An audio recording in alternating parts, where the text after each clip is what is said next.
গাউসুল আজম জামে মসজিদ রাজধানী ঢাকার মহাখালীতে অবস্থিত একটি ঐতিহাসিক ও আধ্যাত্মিক গুরুত্ব সম্পন্ন মসজিদ।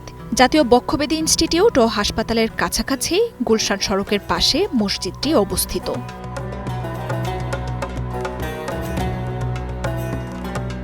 ইরাকের সাবেক রাষ্ট্রপতি সাদ্দাম হোসেনের সহযোগিতায় এবং বড় পীর আব্দুল কাদের জিলানী রহমতুল্লাহ আলাইহি এর পৈতৃক সম্পত্তির ওয়াকফ এস্টেটের অর্থায়নে নির্মিত এই মসজিদটি ১৯৮৯ সালে উদ্বোধন করা হয়। আর তৎকালীন সরকার মসজিদ নির্মাণের জন্য জমি বরাদ্দ দেন।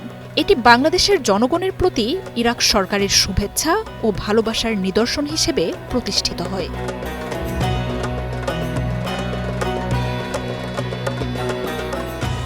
স্থাপনাটি প্রতিষ্ঠায় গুরুত্বপূর্ণ ভূমিকা পালন করেন মোহাম্মদ আব্দুল মান্নান, যিনি মসজিদটির প্রতিষ্ঠাতা খতিব হিসেবে দীর্ঘদিন দায়িত্ব পালন করেন।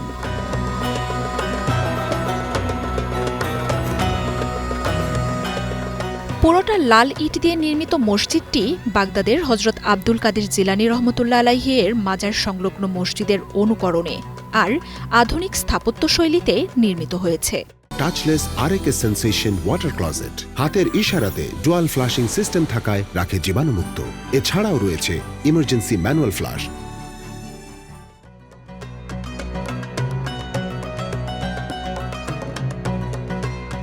একতলা বিশিষ্ট মসজিদ কমপ্লেক্সটি ৮ বিঘা জমির ওপর নির্মিত।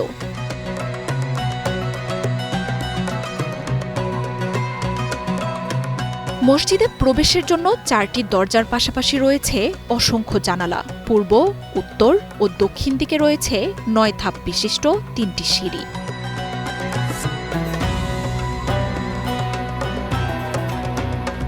মসজিদটিতে রয়েছে দৃষ্টিনন্দন মিনার এবং ২টি গম্বুজ।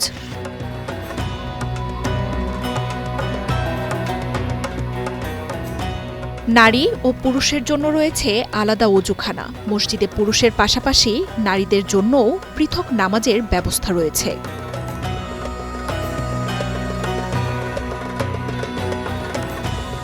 মসজিদের ভেতরে রয়েছে বিশাল নামাজের স্থান, যা সুন্দর লাল কার্পেটে মোড়ানো। এখানে একসাথে প্রায় ২,০০০ মুসল্লি নামাজ আদায় করতে পারেন।